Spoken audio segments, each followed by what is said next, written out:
Hey there. All right. We are here and we're live for the Hip Stitch Academy live business class. It is Thursday, January 30th, and it's 1 p.m. Eastern. I'm here in Hoboken, New Jersey at my sewing studio, and I'm glad you can join me. I changed the topic of today's live class a couple days ago, and I did that for a couple of reasons. I just wanted to mention first, the topic is registration policies, and the reason that I changed it is because I am preparing for an online course called Sewing Camp Profit Lab, and I felt like the course kind of started off talking about that, so I found it was very relevant to what I was doing with that. And second, the bigger reason is that I belong to some Facebook groups and some online forums that are meant for sewing teachers, and a lot of times lately I'm seeing posts from people who are saying that parents owe them money. They've had kids coming to their classes for 3, 4, even 10 weeks, and the kids keep coming in class and the parents owe them money. And I just think that it's I feel like it's a shame, and I feel like it's something that, shouldn't happen. I think we shouldn't be teaching for no money, and nobody goes to the grocery store and walks out with food, without paying for it. And it tends to happen. I see it a lot with people that I coach, and I see it a lot with just people that I talk with, and it's like, wait a second, but why aren't they signing up and paying for the class first?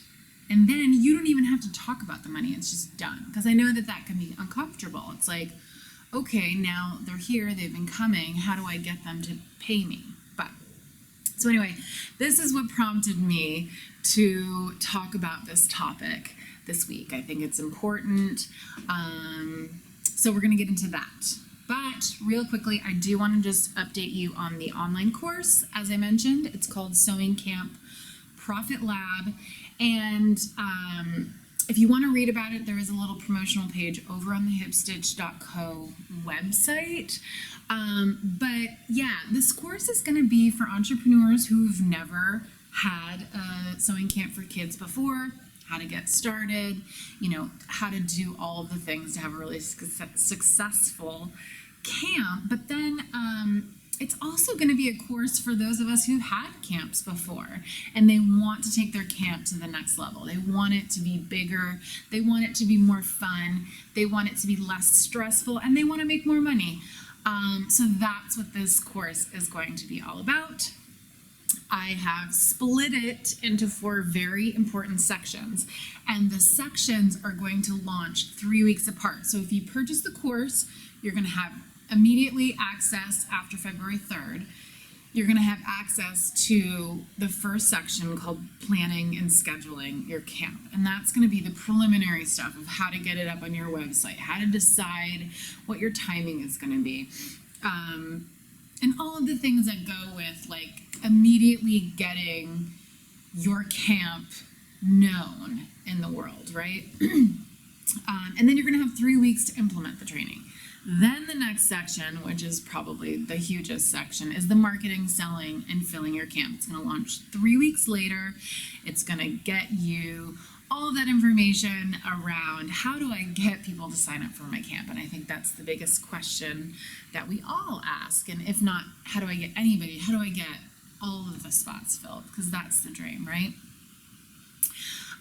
3 weeks later, the section is called Preparing for Your Best Camp. That's going to be about hiring, training your staff, where exactly you're going to hold your camp if you don't have your own studio, or maybe the logistics for having multiple camps, having a camp at your studio and maybe having a camp collaborating with other camps where there's just a sewing portion. Anyway, that's the 3rd section. And then the 4th and final module for this training is facilitating the best camp. So it'll get you right up to that point of launching.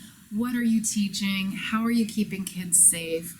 How can you add on, aftercare and before care? How can you get your weeks in August to fill up based on kids who keep coming back and keep coming back? So 4 really important sections. I'm it's something I'm really passionate about. I have a goal for myself to make 2020 the best camp that we've ever run, and we've been doing it, I think, for 12 years.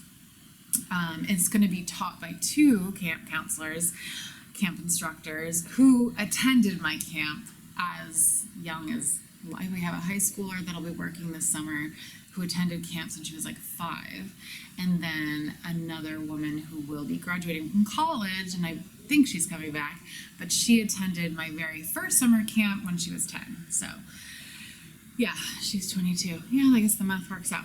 Okay. Anyway, that is the program. I forgot there is an accountability portion of the online course, so you can just take the course. You can take the course, get some curriculum so you're ready to go, or you can do the deluxe version of it and have some accountability. So every time a section launches, we get together and have a small group coaching, and I can help you tackle any of the problems that have arisen. All right, so thank you again for coming and tuning in live. In case you have not seen this before, we do it every week on a different day of the week. And there is a schedule, so you can see it. It's always at 1 p.m. Eastern, but you can see the schedule at hipstitch.co/blog. And I just want to check in over here and look at my Zoom situation. Okay, we're good. I don't have anybody saying, Megan, you've got no sound, which might have happened last week. So I think you can hear me, which is great. Okay, let's talk about registration policies.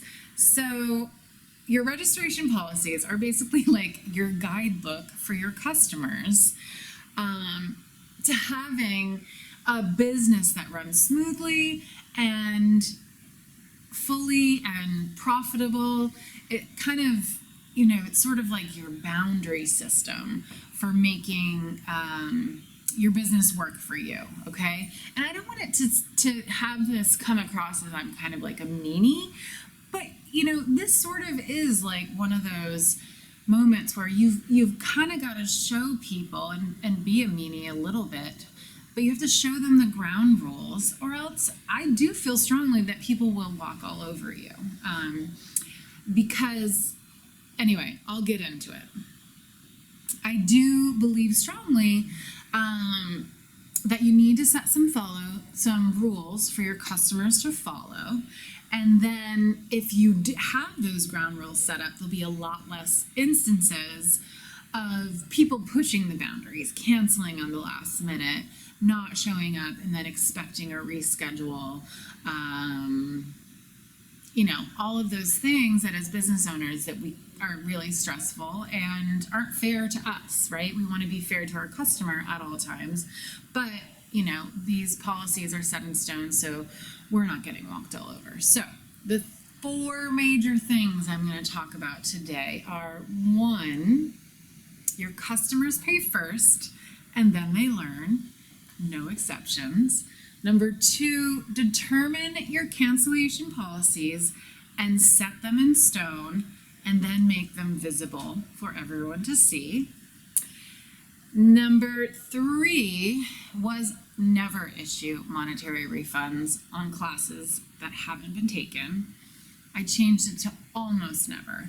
You can use your discretion, but my big thing is if you sign up and then a week later you're like, I want to unsign up, the class is still in the future, I'm not going to give you your money back because, well, I'll get into it. And then 4, I'm all fired up. 4, determine your low enrollment policy and set that in stone and make it visible. Okay, so starting off, I talked about this in the beginning. You must collect payment before you allow anyone to attend your sewing class. No exceptions. If you do this, you won't be sorry. And as I mentioned, I see it all the time, parents avoiding emails, avoiding calls, or maybe they're just not getting the emails and calls because you're trying to reach them because they have a balance, they've been attending class, they've been happily sewing away for weeks, but they owe you $200. It's unacceptable, and I think this can be easily avoided by making the rule of pay first, then learn, no exceptions, right?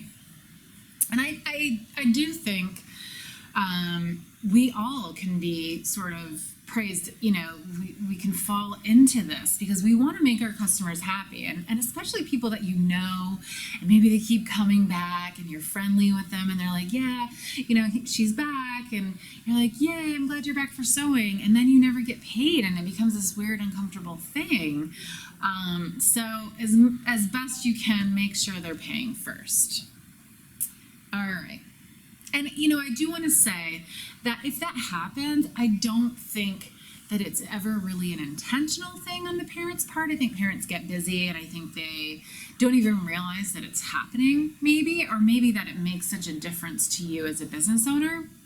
So one way to make sure that you don't have to worry about this negative energy kind of coming, because I know I get really like, oh, why is this person taking advantage of me?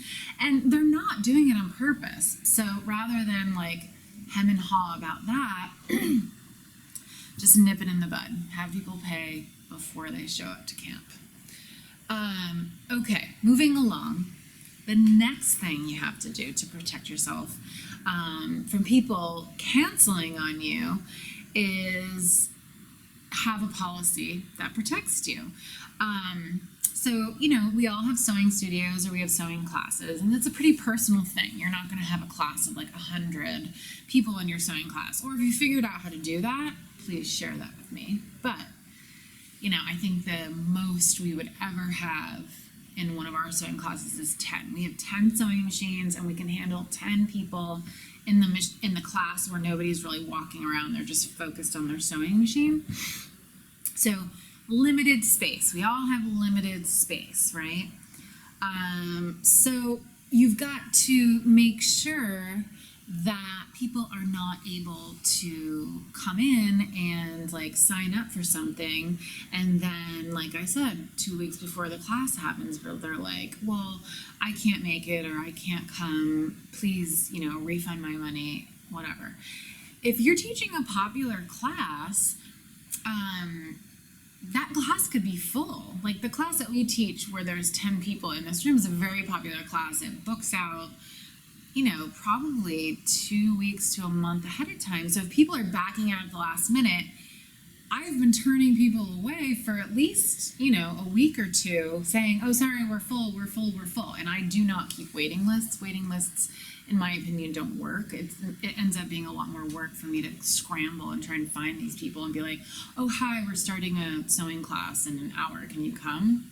They're not, they're not great. So to save yourself from that, just have your cancellation policy set in stone. You can always go look on my studio website.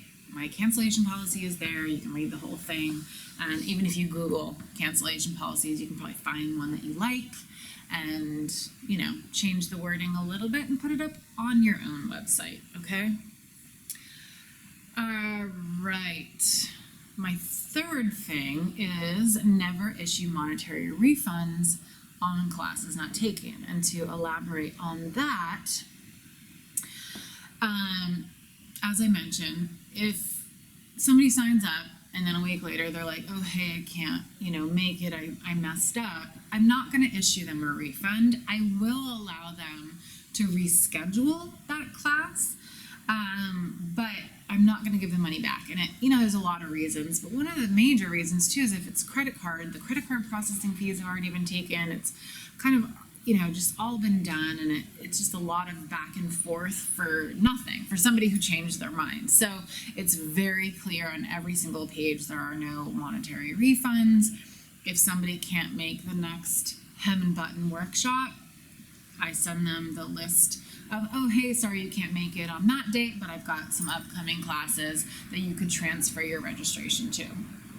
So that's another big rule of mine. And then lastly, I highly recommend that you decide on a minimum number of students that you need to enroll in order to run a class.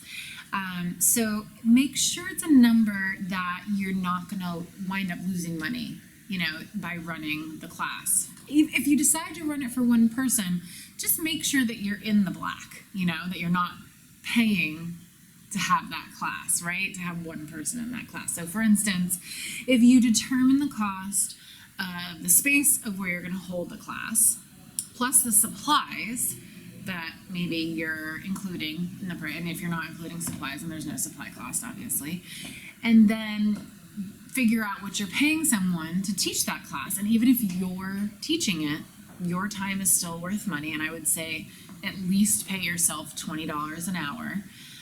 So factor in all those costs against what the cost of the class is. So say, for instance, you're teaching a bag workshop. It's 3 hours, you're charging $65, all the supplies are included.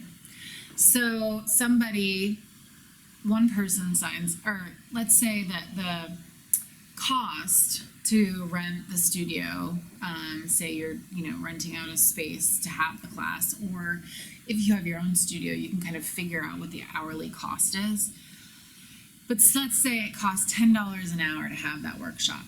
It's a 3-hour workshop, so that's a $30 expense if you run the class. And then if you're paying somebody $20 an hour to teach that class, that's another $60 right there.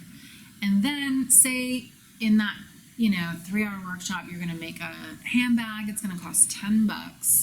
So let's see, we've got $10 an hour times 3, $30 plus $60 plus 10. That's $100 right there.